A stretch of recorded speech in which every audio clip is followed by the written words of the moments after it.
Congratulations. If you're listening to this, that means you've clicked on the Chaos Ball Podcast. Excellent decision. Your task now, should you choose to accept it, but you have to accept it, is to spread the word of the Chaos Ball Podcast to everyone you know, and they too can make that same great choice and press play on this podcast. Thanks for tuning in. Welcome back, everyone, to the Chaos Ball Podcast. Of course, you know why you're here. You're here to listen to the best and most chaotic baseball podcast on the internet. And let me tell you, we have a loaded episode today. There's a lot of stuff to get into. I will go over, first and foremost, the most important news that came out since I last potted, which was a couple weeks ago. There was a study done with some technology. Researchers at gambling.com turned to popular beauty measurement app Golden Ratio Face to help determine which MLB managers are aging like fine wines and whose sideline stresses and strains have taken their toll throughout their managerial careers. Yeah, you heard me. This was something obviously not expecting to see. However, I was pleasantly surprised because this is exactly the type of content I want to put on this podcast. It's pointless, but it's hilarious. And I came across it because our own Ryan Divish retweeted this press release that was given out because Mariners manager Scott Servais ranked number 3 most handsome American League manager and number 7 overall in the MLB. I do have some things to point out that are strange about this.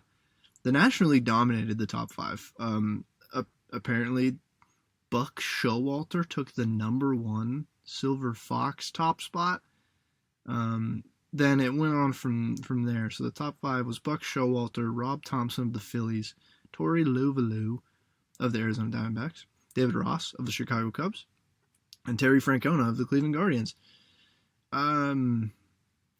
I have numerous questions. Obviously, would love to know how this app determines beauty and handsomeness. I'm assuming it's some sort of symmetry of the face, and rather than I think if you ran a poll for who the hottest manager in the MLB was, and gave everyone like the option of looking at the headshot that they have, I think Gabe Kapler would have to be by far the number 1, right? Right? Like, come on, let's be rational here. It's definitely Gabe Kapler. Definitely not Buck Showalter. Although, I mean, he looks good for his age, that's for sure. I'm wondering if they even had Gabe Kapler on here. That probably would have been rude to everyone else. He would have knocked it out of the park. Because there's a lot of Silver Fox stuff on here. I mean, most managers are pretty old, to be fair. So I don't know how they determine what criteria, but I don't know how Kapler isn't number 1 in every beauty ranking metric for MLB managers. He definitely should be.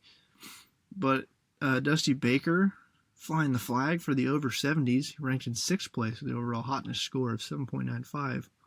I don't think Dusty is a bad-looking fella, but 6th overall? Is this just the olds? Did they just poll? Did they just put like the olds, like over 50s? I guess that would be fair. An even playing field. The other thing I would love to say about this is Matt Quatraro, who's the Royals manager, came in last in their facial recognition rankings, and he was named the face for the radio manager, which is honestly hilarious. Like, please, I need the Royals to do some run with that this year. Get a chip on his shoulder, He's gonna outcoach all of the competition this year because of that. Okay. Well, that was the news. That was all the stuff that happened since the last potted. So thanks everyone for listening. Be sure to tune in every week for really important updates like this. Obviously, I am kidding, guys. Come on. What else has happened since I last potted? A lot of stuff has happened. I will get to. There's been quite a bit of Mariners stuff that happened. I will get to that. But I'm going to go over the rest of the league news first, and then I'll get to the Mariners in the latter half of the podcast. A couple things from today specifically, the 23rd, when this podcast will be released. We find out the Hall of Fame voting results tomorrow to see who will join Fred McGriff in the Hall of Fame. I have avoided doing a Hall of Fame episode as everyone has their own opinion on what the Hall of Fame will be, and I don't need to make an episode ranting about what I think the Hall of Fame should be. Maybe in the future, but not right now. I'll just see what happens tomorrow with the voting, and I'm sure there will be opinions thrown. I'm sure. I am happy to see Fred McGriff in the Hall of Fame, though, however, so either way, definitely successful. Shout out Fred McGriff. The other piece of news before I really get into the transactions and stuff that happened, just found out today that the Angels owners, the Moreno family, specifically Art Moreno, the main owner, is not going to sell the team, which is a fantastic decision from an AL West rival standpoint and baseball standpoint. Actually, honestly, I take that back. From an AL West rival standpoint, it's great. Obviously, Angels are pretty incompetent. He's definitely a big reason for that, and it's awesome he's not selling the team. We can see them plummet further into disaster of an organization. For baseball, it's not great, specifically just because they have Mike Trout and Shohei Ohtani right now, and I imagine if a takeover would have happened this offseason, even potentially, the first thing they might have done was pay Shohei Ohtani what he wanted, like $500 million potentially. I don't know, but we'll never know now, because he's definitely not staying on the team. There's no way. There's no chance he pays him that contract. So that was the short little news before I really get into it. And now the big thing that everyone's talking about since I last potted, Carlos Correa is finally employed. Everyone give it up. Give a hand for Carlos Correa and Scott Boras. They finally got a deal done. He was a Giant, and then he was a Met. And now he's back with the Minnesota Twins, where he resided last season. The blurb is Carlos Correa. Yeah, I'm not editing that out. This is uncut mistakes. I've only made one ever, and it's that one. Shortstop Carlos Correa and the Minnesota Twins are finalizing a 6-year, $200 million contract. The deal also has a vesting option that can max at $270 million. So, like $33 million average annual value, more for any of the other shortstops that signed this year, but obviously basically half the amount of time. Just what a saga this was. What a saga. I can't believe he's finally signed. It felt like he was never going to sign anywhere. Like, we've talked about this before on the pod, obviously, and everyone has talked about this, but what an absolute story this has been. And I'm first and foremost very happy for Carlos Correa that he's finally signed and knows where he's going to be. Has a lot of guaranteed money now. Good for him. And if things go well, too, I mean, he'll be hitting the market again at his age 34, 35 season. So still another opportunity for a contract down the road as well. This deal, when it was announced, obviously was pending a physical, like every deal in the MLB is.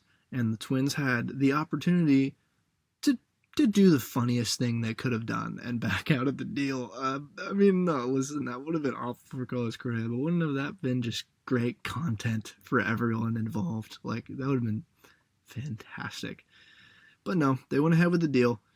For better or for worse, for Mets and Giants, they both had issues with his ankle injury that we've obviously touched on.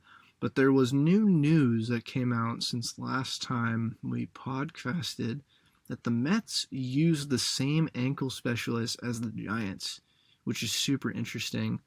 I'm wondering why, like, if they got another specialist as well, because when I first heard that, it made sense to me in my head.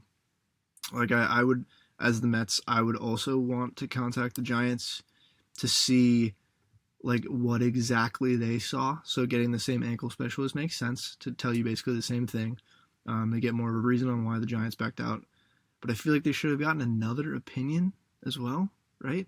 Like, maybe they did, and we just don't know. Maybe they did, or their internal doctors decided it was a good call, but just feels like getting the same specialist is really something interesting to me if that's the only thing you go off of, because obviously I'm sure they're very qualified, but it's just super interesting news that came out. I doubt we'll ever know exactly how those talks went on, exactly what the doctors saw. Maybe we will when Correa retires or something, or Scott Boras starts a podcast when he retires from being an agent and he's a billionaire, but we'll see. we'll see if that ever happens. I doubt we'll ever really know the details of those contract talks. And I'm just wondering, did the Twins also see the same specialist? Did they ask the same specialist the same questions? Obviously, the Twins know more about Carlos Correa's health than every other team, especially going into this offseason, considering he was on the team last year. So I think they probably had a very good grasp on his health.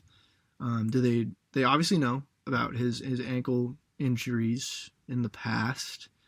Do they have different info from a different specialist that tells them he should be fine?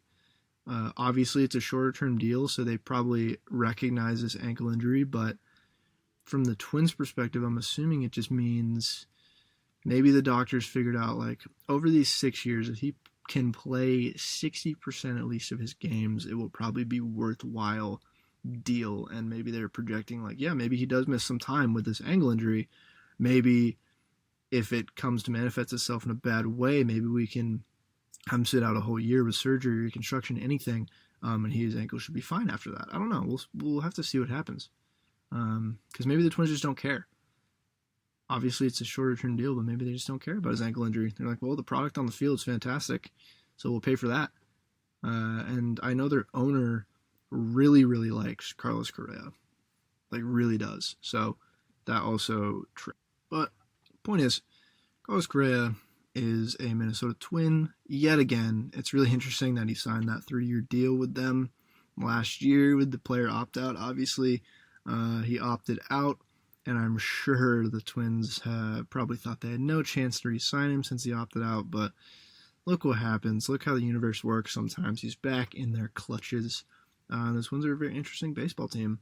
One of the big reasons is now I'm going to talk about this big trade that just happened a couple days ago, the Luis Arias trade.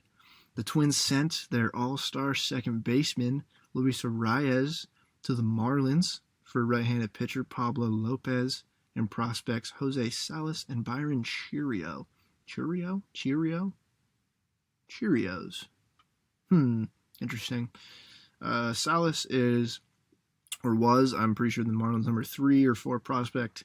Prospect rankings hadn't come out before this for each team, so I think he was in the 3 to 5 range, so highly touted among the Marlins organization. Take that what you will, based on what they've done. And then Byron Cheerio is 17 and was just playing in the DSL last year. He had good numbers, but obviously there's not many rankings for those guys just yet. You just got to see what they can do stateside first to really form an opinion on them. But 2 prospects and Pablo Lopez for Luis Arias. And from the Twins' perspective here, I understand it at face value for the Twins. It makes some sense. They get a reliable front-end starter that they kind of need, right? And they kind of, I want to say, capitalize on Arias' value right now because he's a very unique player, but maybe they think last year was his best season he could have, and they are mortgaging a little bit of their middle infield, given that they just signed Carlos Correa for a pitcher that they really need. Pablo Lopez is a great pitcher. And I think they have Royce Lewis down there in AAA waiting to come up, and he'll likely play second base or third if he comes up because Correa is now at shortstop. It's interesting for the Twins now. I mean, they have, I think Jose Miranda will start at third base for them, but now second base they could play Kirilov, Nick Gordon, or like Royce Lewis, who I talked about, can all play second base. So I think they just thought they were probably set there. Luis Arias is not like a guy who will propel the Twins to the postseason and beyond. The most of that will rely on their pitching staff, but then offensively, basically they're very reliant on Carlos Correa putting up a 5 to 6 WAR season, as he's wont to do, and Buxton playing more than like 110, 120 games this year. That's kind of their X factors. Arias is just a great hitter, but I don't think he's really much of an X factor for that team. So from the Twins' perspective, this makes some sense for me, and that's all I'm going to talk about with the Twins. Except before I end, they're fascinating to look at simply because they have like 7 viable starting pitchers now. Like their rotation is now going to look like Joe Ryan, Sonny Gray, Pablo Lopez, Bailey Ober's in there, Tyler Mahley's in there, Kenta Maeda. They just re-signed Chris Paddock. They got Randy Dobnak, he can be an opener as well, but that's a lot of viable starting pitching. I feel like the floor of these starters is high, but the ceiling is pretty low. I think these are all like very solid number 3 starters for a lot of teams. I don't know who the opening day starter is going to be. I want to say it'll be Lopez now, but I guess they could hand that to Sonny Gray if they wanted to. It's a fascinating team to look at, and I look forward to looking at them more in depth when I do my preseason podcasts. But that is it from the Twins from this perspective. Now let's talk about the Miami Marlins, which is always a fun topic because they are maybe the most confusing team in baseball, at least the past decade. Just a confusing organization. I just have never really seen the vision of what they want their team to be. This trade and stuff they've done this offseason lends me to believe they actually do have a plan. The plan, it's a little strange to me. So they trade Pablo Lopez as expected, and he was kind of the last domino to fall in this offseason. Besides like Brian Reynolds, it was kind of those two trade guys. All the big guys that signed, some bigger guys have gotten traded already. It was kind of those two. So we knew this was going to happen. It was just when into trading to who and what was the haul. So they get Luis Arias, and who is Luis Arias? Apparently he's a very, very good guy. He is a guy who I think he's just in the wrong era. Like, he's such a unique player for this day and age of baseball because he's just an elite contact hitter. Not a whole lot of power. And his power numbers went up a little bit last year. His hard hit rate increased a little bit. I think his barrel rate increased. His slugging went up a little bit because he had more doubles last year, more gap power. Really no home run power upside there, but an elite contact guy who will probably hit 300 for his career at least. Just a very unique guy in this day and age in baseball. Kind of a dead ball era guy. Just a pure contact hitter. You don't see that too much anymore. And I think what the Marlins are now going for and what they've realized in these past few years is they had a huge ballpark, right? Big outfield, just a massive ballpark. And they got rid of the dinger machine, which was a big mistake because obviously that's where the power of their dingers were coming from. Come on, why would you get rid of that thing? It was the best thing to look at ever. It was the most unique thing in any outfield in baseball. I mean, it was objectively very ugly. I'm joking, but it was like fun. Like, there's nothing about the Marlins that are fun right now except for Jazz Chisholm. But they built this team. They got some power hitters. They got some dudes who can sock dingers who aren't necessarily very good defensively. It's like, that's not going to work in your ballpark. And so now I want to say they're pivoting to bringing back the dead ball era baseball, baby. They signed Gene Segura, who's basically an older, worse Luis Arias. Very, very heavy contact guy and much older now. And now they're just saying no to dingers. Yes, please to contact. Going to play small ball. Part of what comes along with that is really good defense to back it up, though. And that is not who Luis Arias is. Which is where this trade confuses me from the Marlins' perspective. In a vacuum, it makes a lot of sense. They need more guys like this on their team. They need guys who can get on base a lot and don't really strike out a lot. They don't need more dingers and guys who strike out. They need an Arias who you can put at the top of the order and you kind of know he's going to hit 300 for you that year and probably have a decent on-base percentage. He has more walks than strikeouts in his career. Again, a really unique guy. And that's just like the only thing he's really great at. I mean, it's a good thing to be really good at, but defensively he's just poor. And it sounds like they might try to play him at first, which would obviously minimize his defensive woes. It's not ideal, but that is ideally where you can hide a guy who's poor defensively. But they have like 4 second basemen now, which is like they have Luis Arias and Garrett Cooper who can both play first. They have Jazz Chisholm, who we'll talk about, Joey Wendell, Gene Segura, John Birdie, and even like a guy like Jordan Groshans who can all play second base, shortstop, third base. And they trade for Luis Arias, who will most likely play first base now.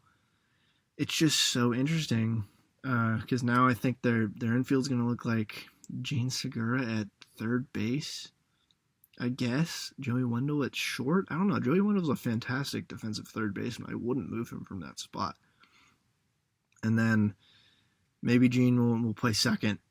And I just don't know because they traded Miguel Rojas too, which I'll talk about. It's just a weird team. It's just a weird team, and another team like the Twins I'm kind of fascinated to dig more into just because the makeup is really weird. And then they announced they're going to move Jazz Chisholm to center field after this trade happened, which, what a Marlins thing to do. It's like, if anyone could go from second to playing center field with no outfield experience, I would bet on Jazz Chisholm. He's awesome. He's a great athlete, but it's like, that's so hard to do because he has no outfield experience. In the minors, he came up as a shortstop and has moved to second base. And placing someone in center field, it's not even like they're putting him in the corners. They're putting him in center field. It's that and shortstop and catcher. Those are the premium positions. And I can't see it going super well, to be honest. And it's the Marlins, though, so who knows? It's just such a weird organization, and I don't know. It's going to be fascinating to see how many different guys play the different infield positions for them this year, because they can all kind of play all over the diamond on the infield, and they're going to have to try to find the Goldilocks just right fit for all of these guys in the infield, and it'll just be interesting. And Jazz Chisholm moving to center field is another thing that we'll have to look out for. I also am just confused. Like, they have Jesus Sanchez and Brian De La Cruz in the waiting for outfield, and I've heard De La Cruz is a good center fielder. I know Jesus Sanchez can play center field too. That's why this trade made sense but not sense, which is kind of just like the whole Marlins existence at this point. And then the Jazz Chisholm being announced moving to center field really reminded me of the time D. Gordon got moved to center field. You guys remember that? That went great. No problems were had there, right? He was an elite defensive center fielder. And Jazz also had knee and back problems last year, which I'm sure would go great if he was running around in center field. Listen, the Marlins, confusing. The last thing I'll say about this trade is Pablo Lopez is really cool. He could have gone to medical school. He's a very smart dude. Apparently his family wanted him to go to medical school. But baseball-wise, he was a really weird fit in that rotation. I mean, obviously he's a great pitcher, but like they have Sandy Alcantara, who's awesome, power guy. Jesus Luzardo, power guy. Like Edward Cabrera, power guy. Trevor Rogers. They have these dudes who will overpower you with their fastball, their number one pitch. And then you have this Pablo Lopez fellow who is, he doesn't like throw 90 miles an hour. Like, he throws the ball decently hard, but his fastball is by far not his best pitch. He gets people out with that changeup, which is what I appreciate about him. I'm a changeup guy. And he throws that changeup all the time, and it was just a fun little fit in that rotation. He's a really good pitcher to watch, and a really change of pace from all of their other pitchers. But now he's gone, and on the Twins. So that is something. That was a big trade. Big trade. There's been quite a few trades that happened of late. It leads me to believe, I feel like Brian Reynolds is soon. Whoever is going to trade for him, I think it's soon. Or the Pirates will just hold on to him. And I can't imagine Brian Reynolds would be super happy if they did that. So, more to come from the Brian Reynolds saga. And while we're on the Marlins, they made a trade before this, like last week. They traded Miguel Rojas, their shortstop, to the Dodgers for infield prospect Jacob Amaya. So that's another infielder they have who is a prospect. Obviously, he's not in the majors yet. But another infielder for the Marlins.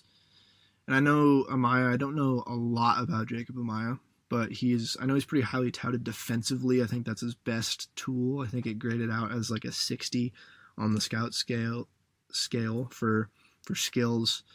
And I think he'll slot in as the Marlins number like 10 to 15 in that range of their top prospects. We'll have to see where he's ranked when those rankings get released. I don't have much to touch on from the Marlins. It makes sense. They did this and then signed Segura and traded for Luis Arias. So really, they didn't need Miguel Rojas, even though he's pretty solid. For the Dodgers, it's interesting. Rojas was back in their team. He was on their team in 2014, and they traded him. He's really good defensively, elite defensive shortstop. Really doesn't strike out much either. There's not much else to him other than that, but that's very valuable. Great defense, doesn't strike out a lot. Like, honestly, would have fit the archetype that the Marlins are going for right now, it seems like, maybe with these additions, which is weirder that they traded him. Again, it's the Marlins, dude. I can't get rabbit holed with the freaking Marlins all the time. They're just fascinating to look at as an organization. But from the Dodgers standpoint, I'm confused at their offseason, first of all. It's not like this is a bad trade. I mean, they have so many prospects. Like, they're not going to miss Jacob Amaya. But going into 2023 with Miguel Rojas as your shoe-in starting shortstop is not very Dodgers-like to me. I mean, obviously they're still a good team, and it's the Dodgers, so they will have numerous prospects come up this year and contribute a lot to the team. I'm assuming like Bobby Miller will come up this year and pitch for them. Michael Bush is one of the better prospects in baseball, will come up and play. I think he plays second, middle infield. I'm sure he'll be in the majors. Andy Page's outfielder will probably be in the majors this year too. And all of those guys, like Dodgers prospects, will probably be quite good because they're really just a machine over there with player development. So they need a starting shortstop, and if you weren't going to re-sign Trey Turner, and they evidently didn't sign any of the big four, they traded for Miguel Rojas, who came up with them, and they at least know he's really, really good defensively, so they can fall back on that and try to replace the offensive production from Trey Turner in other areas of their team. Just not a very Dodgers-like offseason to me. Didn't feel like a Death Star-ish sort of offseason. They're kind of just reloading, and they'll be good, but we'll have to see what happens with their prospects this year for sure. The Dodgers also, while we're on them, they released Trevor Bauer. So now any team can sign him for the league minimum. Nobody has signed him yet. I really hope nobody signs him. Just doesn't deserve to play in the MLB again. I will not talk more about Trevor Bauer. He doesn't deserve airtime, but real piece of shit. I will say that I think the Dodgers really mishandled that whole situation. Not the suspension or anything, but they waited till the last possible day to do anything about it after they DFA'd him, right? Presumably because they were trying to trade him rather than just release him, even though they probably should have just released him immediately, which would have been the right thing to do, because clearly no one wanted to trade for him, and I don't know, I can't see anyone signing him. I just don't think the PR and bad publicity like risks outweigh the rewards at this point for him, especially because he's so far removed from pitching in the majors. Like, he was so good in that 2020 season, but now if someone signs him this offseason to pitch, that'll be 3 years removed from pitching in the majors. 3 years older, I just don't see it. That's it on Trevor Bauer, and that's it on the Dodgers. There's just a couple more signings and stuff I want to touch on before I really get into what the Mariners have done, because they have done quite a bit. So this last half of the podcast will be mainly about them. But a couple things that happened. The Cubs, they signed Trey Mancini, which is cool. He was another guy the Mariners could have signed, could have used as a DH, backup first baseman. Would have been a fine signing, but obviously we can't have too many nice things. But it's great. Great dude. Obviously a fantastic story. Really not a good postseason with the Astros, but got a ring and gets to reload now with the Cubs, who appear to be somewhat trying to contend these next few years. And another team that's interesting in face value right now, especially their offense. I think their offense could be good. I don't know. I got to look at it more. Just face value, I think their offense is obviously better than last year's, and they got some very interesting X-factor, high-ceiling guys on that team that could really make that offense fun. But what else has happened? Andrew McCutchen, back with the Pirates. Really cool reunion for him and the city of Pittsburgh. I know they love him over there. He won his MVP with the Pirates. He was like the guy in the last decade and part of that really, really fun Pirates team with like Chris Archer, Garrett Cole. Like, those teams were so good and they blew it all up, unfortunately. But he'll be back with the Pirates this season, and it's not like it would be just a signing for him to sit on the bench and be a culture guy because he's reuniting with the team. Reuniting with the team. See, I'm not editing that out either. I'm authentic. All right, you're getting the uncut version, like I said earlier. But it's not, again, it's not like a reunion where he's not going to play. He's going to play. He's still a pretty good ball player and still very fast somehow in this late stage of his career. And again, it's another like babysitter for those young Pirates hitters, and that wisdom and his presence in the clubhouse and in the dugout will be invaluable to a lot of those young guys trying to figure out in the league right now. So that will be very cool to see him back in a Pirates jersey. Kutch is one of the more likable guys in baseball and has been for a long time. So super, super cool to see him back with the Pirates. And then another elder statesman of Major League Baseball, the Padres signed Nelson Cruz, which is more of like a culture guy, I feel like. Obviously, he's never been on the Padres, but I wanted the Mariners to sign him just for this reason. You could still slot in at DH for a little bit and be an all-time clubhouse guy. Like, he's awesome. He's also the Dominican Republic's WBC team GM, which is sick because that team is loaded. And I think him being the GM on that team and getting to not like mentor, but like just talk shop with all these guys, help them out at all, build the team with all that Dominican talent is fantastic. And it's just amazing he is their GM because it's like the easiest GM job in the world. Their team is freaking loaded. It's awesome. And the last thing about Nelson Cruz I want to touch on is I'm just fascinated to see how many plate appearances he gets this year on the Padres. Definitely look out for that. I don't know. I don't know how many plate appearances he'll get. Like 200?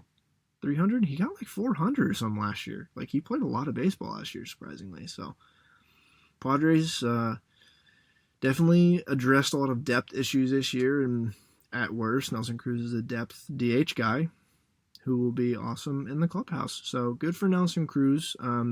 Definitely says something about the Padres organization right now, too, that Nelson Cruz is definitely wanting to win a ring. He's never done that before. And he chose the Padres with obviously young Dominican talent on there too that you can bond with. So interesting stuff. And selfishly for Nelson Cruz, I'm not a Padres fan. I do have a soft spot for the Padres, but I hope he wins a ring with them. If not the Mariners next year, why not the Padres? Get Nelson Cruz a ring. Let's start that campaign, huh? And with that, the first half of the pod is done. Now, on to the Mariners stuff. Now, what have the Mariners done since I last potted? Honestly, quite a bit of stuff. Some big, some small. Some very important, some not important at all. But we'll go into it right now. And some things I want to say off rip here. International Signing Day happened, and obviously the Mariners signed a couple guys worth talking about. And International Amateur Signing Day is definitely a topic worth talking about. I will not be talking about it on this particular podcast. I will likely talk about that on its own separate little mini podcast later this week, so look out for that one. But there will be no Fellman talk this podcast. Just fair warning. I know it happened, but we'll not touch on it here. And then the other thing is AJ Pollock, obviously, I will talk about, but at the last part of this pod. So after I got through everything else with the Mariners, AJ Pollock will end the pod going into that signing that happened. So wait for that one. But the first thing I want to talk about is we hired Stephen Vogt. The Mariners hired Stephen Vogt as a bullpen and quality control coach, which is pretty sweet. Obviously just retired with the A's, and I saw a lot of A's fans pretty upset that he's signed with the Mariners to be a coach. But everything I've seen about Stephen Vogt, teammates who talked about him, beat reporters who talked about him, fans who've talked about him, he's a great guy, seems like a great dude, and I can't imagine this is a bad move in any way. I'm sure this is 100% knocked it right out of the park. Bullpen and quality control coach, Stephen Vogt. So that's cool. Another thing they announced before I get into transactions that they've made is they announced Felix Hernandez is going to be inducted in the Mariners Hall of Fame, which is sick. Awesome. This is obviously something we expected. We just didn't know exactly when it was going to happen. But I quite literally cannot talk about Felix Hernandez enough, man. He means a tremendous amount to me personally.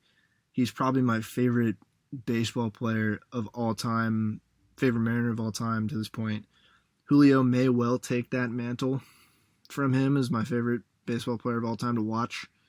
But Felix Hernandez will always have a special place in my heart.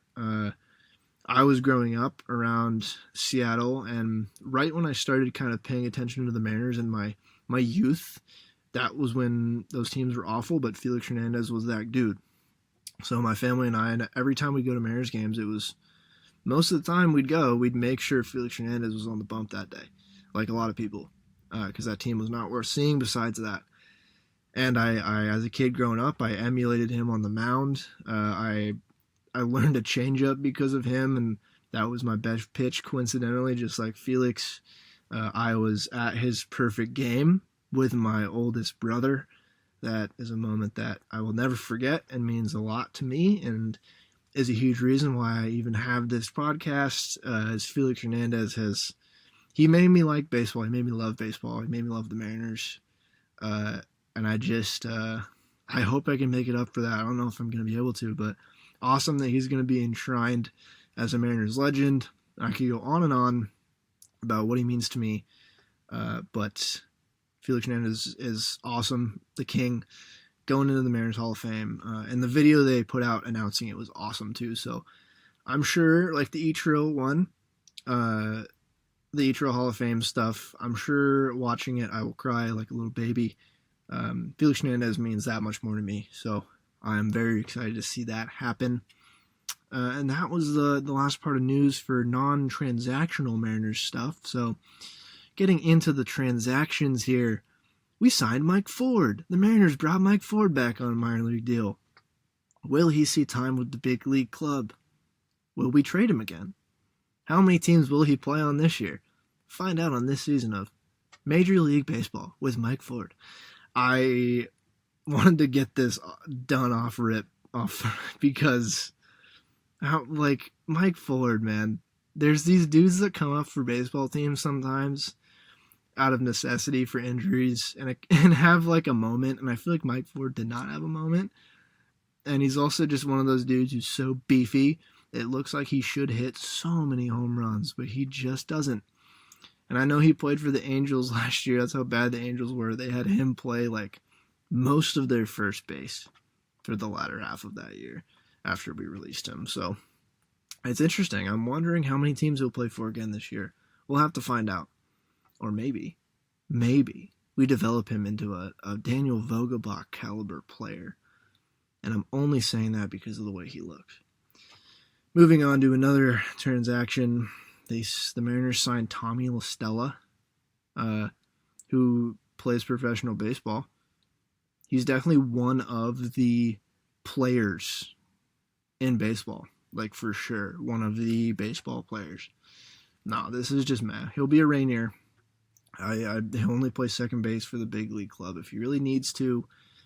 Much like Colton Wong, it was a guy Jerry wanted a couple years ago and did not get. And he just can't let go sometimes, man. Like, I don't see the point of this signing. I guess it's just another big league guy for depth. So, which is fine. Just this signing does nothing for me. The only thing really, obviously the on the field, I'm not excited about for this. But with him and Matt Festa on the team, the Mariners are building an Italian-American contingent on this squad that I'm all for, and we should lean more into that. We should go real Italian-American, if you know what I mean. I think there's not enough Italian representation in the league right now, and I think it might be at an all-time high. Maybe Mike Piazza when he was in the league, that was probably the most. But Vinny Pescatano of the Royals is awesome, and he's playing on the Italian WBC team. That'll be really fun.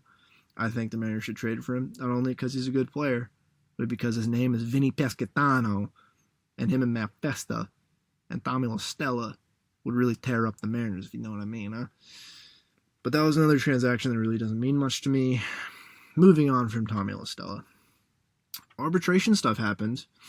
since I last podcasted.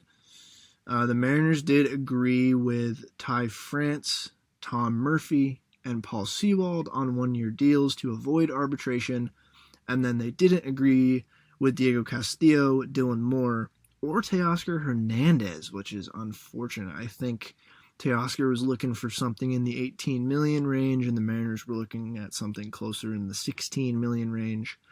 Obviously, I'm not too worried about re-signing him right now. Like, they'll get the arbitration done, and like that's what arbitration's for. And I'm also not worried about Diego Castillo or Dylan Moore. They'll arbitrate, they'll get money, it's fine. The thing about this is it's an unfortunate step in extending Teoscar if that was their plan. So I don't know what they wanted to do with him. Obviously, trading him, they knew it was a rental. He's a free agent after this season.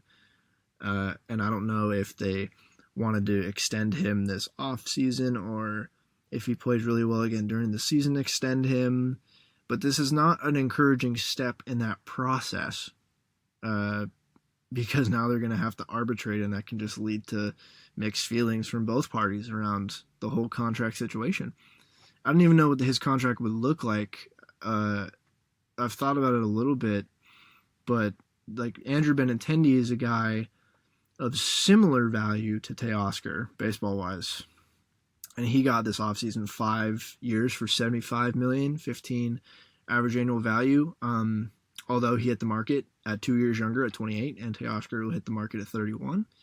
And then like Mitch Haniger is a guy of similar value at his peak a couple years ago. Haniger is 2 years older than Teoscar right now, so at 32, he signs a 3-year for $43.5 million, 14.5 average annual value. And there's a player opt-out after the second season with that one. So I'm assuming Teoscar's deal would be somewhere in the middle of that. However, I think with the universal DH, it only makes Teoscar's value go up because his defensive metrics are poor. And I think that now every team has the DH option and is flexible with that. And he's a fantastic hitter. Like, he's an elite hitter. So I think universal DH across the league now only makes his value go up. So I'm thinking it would be like closer to the Benintendi deal, despite hitting free agency 3 years older. I think it would probably be like 4 or 5 years, like 5 years, 80 to 90 million-ish. Like, throw a player option after year 4. Like, they'd probably want to secure him through his age 35 season, maybe 36. So sign him to 4 at like 16, 17 average annual value with a player opt-out after the 4th or something. I think that's probably what it would take, what it would look like based on the market and stuff. And also, it's an extension too. I'm not talking about if he hits free agency. If he hits free agency, that's a different story. That anything could happen there depending on what the market dictates. But based on this offseason, and if the Mariners wanted to extend him before his contracts run out, I feel like it would take a Benintendi type money deal to lock him up. But we'll see what he ends with in arbitration. I'm assuming it'll be between 16 and 17 million for this year. So we'll see. We'll see what happens there. Next thing on the list was the Mariners claimed pitcher J.B. Bukauskas off of waivers, and they DFA'd Alberto Rodriguez in the process. I hope he makes it back into the minors. He's a very intriguing guy, intriguing prospect. I was looking forward to following his minor league season this year. And I think he'll end up back on the minor leagues team. I think he'll clear waivers, but we'll have to see. So they claimed this guy Bukauskas, which great name, J.B. Bukauskas, fantastic name. He has been dubbed the newest member of the bullpen lab, trademark. Jerry really loves first round picks, man. Of course, J.B. is a former first round pick. Seems like it'll be another bullpen piece. I think at worst, it'll be a Rainiers to Mariners bullpen guy that'll fill in for injuries and stuff. You always need guys like that. But at best, it could be another solid piece in this bullpen. He was really, really great in a very small sample last season in AAA. He had a 2.42 ERA in 22 and a third innings pitched with 22 strikeouts and 4 walks. And then he got hurt. He went on the 60-day IL with a grade 2 teres major muscle strain, which is definitely a muscle I'm super familiar with, obviously. Hate when I tear my teres major muscle. But it could be a potential, another one of those former first-round picks Jerry gets. Clearly has good pitching tools. We'll have to see how healthy he is coming off of that injury and the recovery. I'm sure the pitching development of this team will really do wonders with him. Honestly, it seems like it could be just another good bullpen guy adding to already one of the better bullpens in the league. And I really do trust this pitching development system they have. And like since Jerry took over, the arms and stuff they have developed in this system, not only the quality but the quantity is astounding. And especially the ones contributing to the big league club right now in the rotation and the bullpen, and also the ones in the minors, and also the ones who they've traded. He's traded a lot of pitching prospects the past few years because they've done so much great development with them. They got them up to enough value to trade them for good big league pieces. So I just trust any pitcher with great tools that another team didn't want. I trust our pitching development staff to whip them into shape. I just do. I think they've earned that benefit of the doubt for sure. And then on pitching as well, we made a small little trade for a guy named Justin Topa, which is a fun little name, in exchange for Joseph Hernandez, which I was a little sad. I mean, obviously, we wouldn't have seen Joseph Hernandez in the bigs for a year or 2-3 years, but he was one of my starting pitchers in my minor league team of the year for 2022. He had a really good breakout season. I wish him nothing but the best, but we exchanged him for this guy, Justin Topa, who will seemingly be a Rangers, Mariners guy, bullpen guy the whole year, another depth piece. I don't have a whole lot else to him besides Topa. Is a really fun last name. There's something there. You could do something with Topo Chico, sparkling water, there's potential. But I don't have a whole lot else to say on him besides we'll see him pitch in the bigs probably this year with the bullpen, and we'll see what he can give us. So all that to say, now is the time when I'm talking AJ Pollock. This was the biggest move we made since I last potted. The biggest move we made all offseason free agency-wise. AJ Pollock seemed like he was a Mariner for weeks because they just kept not signing anyone for left field, even though obviously that was a hole that the team identified they needed to fix this offseason. And the players kind of got whittled down to AJ Pollock essentially being the guy. And it turned out the Mariners did sign him. I'll read a little bit of what Jerry had to say about him. He said, quote, AJ is a terrific fit for our roster. Among many quality traits, his high character and baseball IQ are tailor-made for our group, while his experiences and key roles for championship quality teams will no doubt provide value in our ongoing development. I agree. I think in a vacuum, it's a really good signing, just because they really needed a right-handed hitting left fielder, one who could hit lefty pitchers well, and AJ Pollock really provides great value against left-handed pitching. And then he's also another one of those just veteran guys who's been around on really good teams, and you just can't have enough of those on a contending team's roster, especially with younger hitters on the squad. It's unless you know he's like a locker room cancer, and by all accounts AJ Pollock is a good dude, it's just invaluable to have a veteran presence like that in a younger clubhouse, especially one that's trying to contend right now. But out of the vacuum of this being a great deal, it's just kind of disappointing that the offseason led to getting really excited about signing AJ Pollock. I do think an AJ Pollock type signing like this are these augmentation signings you make with a contending team with a lot of team control. I think it's signings you kind of need to make as a team. I just think there need to be some more signings besides this, but we obviously know that, and we've talked a lot about that.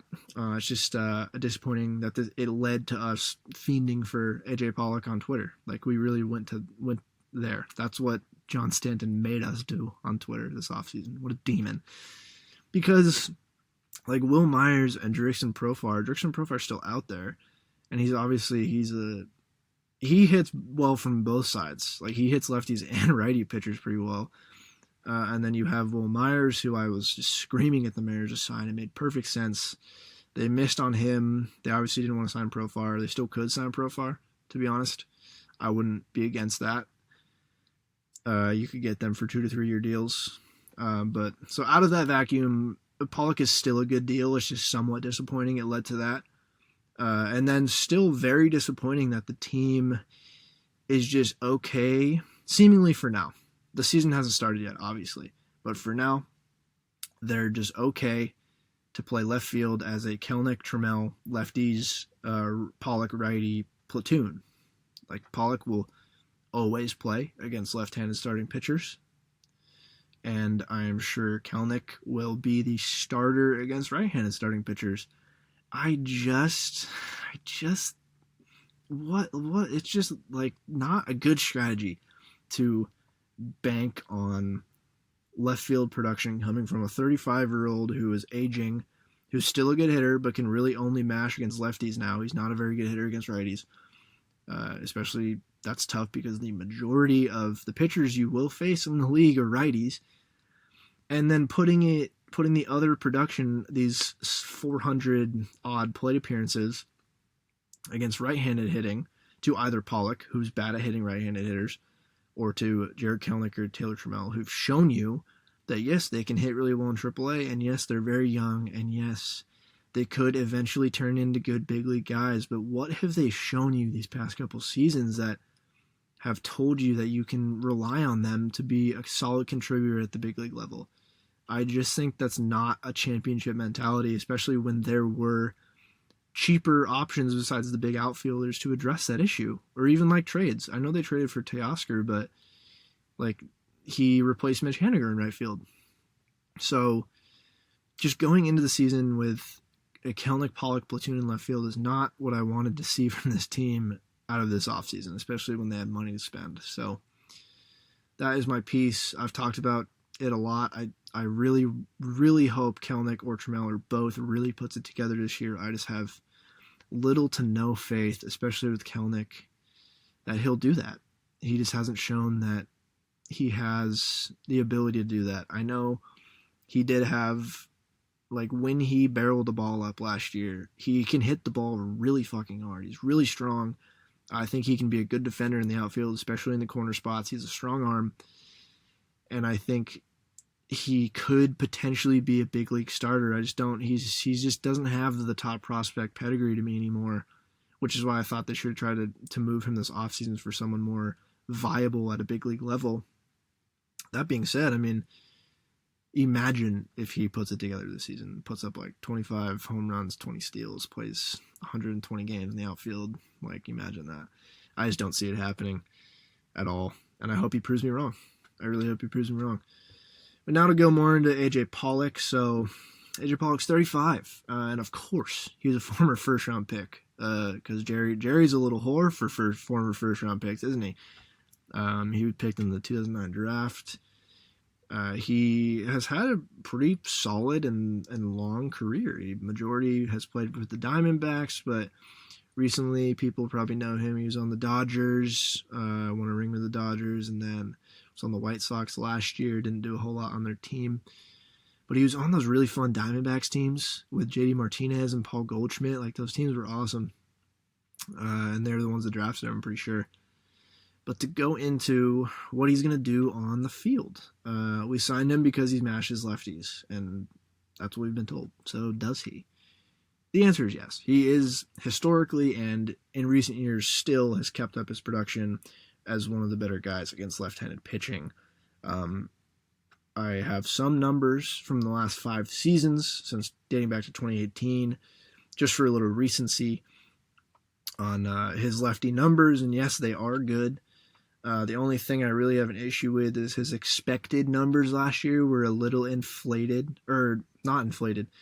His raw numbers were a little inflated last year because per StatCast, some of his expected, like batting average, expected slugging, expected weighted on base average were a little lower than what he actually put up, especially because the sample is a little small. But he also is 35, and aging will obviously naturally make his swing less potent, but I have no doubts that he will be a good hitter again against lefties next year if he remains healthy, and that's very valuable to us as a team and will be when we're facing lefty pitchers.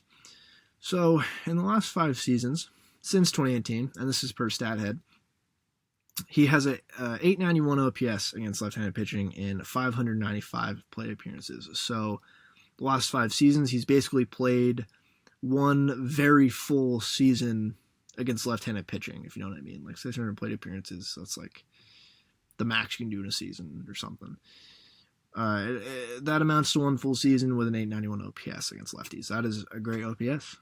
And then in that same span, according to Fangraphs, he has averaged, in the last 5 years, at least a 143 WRC plus over that time against lefties, which is elite. That is 43% higher than league average against left-handed pitching. That is elite production against lefties. His raw numbers last season against lefties, again, in only 133 plate appearances, so that's a tiny sample. He slashed 286, 316, 619 with a whopping 161 WRC plus. No shot he puts up those numbers again. Super small sample, like 133 plate appearances, but again, it's like, how many lefties are you going to face in a year? Like, against lefties next year, if he's healthy all season, max 200 plate appearances against lefties, maybe? Which, there's quite a bit of value to be had from that, but it's just interesting. I just saw a lot of people pointing out his last year's numbers with the 161 WRC plus, and it's just such a tiny sample. Like 133 plate appearances is like a month and a half of ball. Like, that is not a big enough sample to make any like judgment. But it's not like with a bigger sample he was going to be under the 100 mark for WRC plus. 161 is just absurdly high. But his overall numbers last year, with 527 plate appearances, full season, 245, 292, 469 with a 92 WRC plus. So that really tells you how below average he is against right-handed pitching right now. But he can still hit the ball hard. 61st percentile last year in hard hit percentage.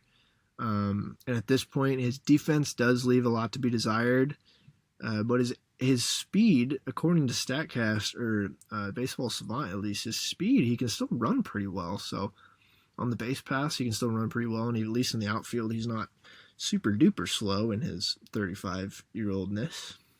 But it's not like he's going to give you plus outfield production. He's most likely going to be a slightly below average outfielder, which is fine in left field. You have Julio in center covering a lot of that stuff too, who's really good. So it's not the end of the world, especially because, we didn't sign him to play defense. We signed him to mash lefties. So he'll definitely be a really serviceable left fielder. His value only at the plate is against lefties, like I've said. But like I said before, AJ Pollock is really not my main concern with our current left field situation. I think this is a good signing, and I'm happy that we're going to have AJ Pollock on the team. And it will be nice to have a guy who we know we can rely on at least to be a veteran and put in good plate appearances, and we can count on him against left-handed pitching. But that left field production, I'm going to be keeping an eye on that all year, and it could be something come trade deadline time. Maybe if Brian Reynolds is still available at that point, they get desperate and they need more production from that spot, and they make a trade. But it'll be interesting to see. I think that's our weakest spot on the team, but AJ Pollock does really help out there, and I'm excited to watch him play for the Seattle Mariners. So he gets my full support, and I think it's a pretty good signing from them. And that's all I have for y'all today, so really appreciate listening. Please, if you made it this far, rate and review wherever you're listening. At the start, you heard that automated message, I believe. I didn't record it. I don't know who recorded that. I think it's just automatic telling you you had a task to complete. I think it was to spread the word of the Chaos Ball podcast to literally everyone you know, and leave a rating and review and tell everyone else to do the same thing. So if you're listening to this, that's not an option. You have to do that. That's a requirement. So I would get on that if I were you.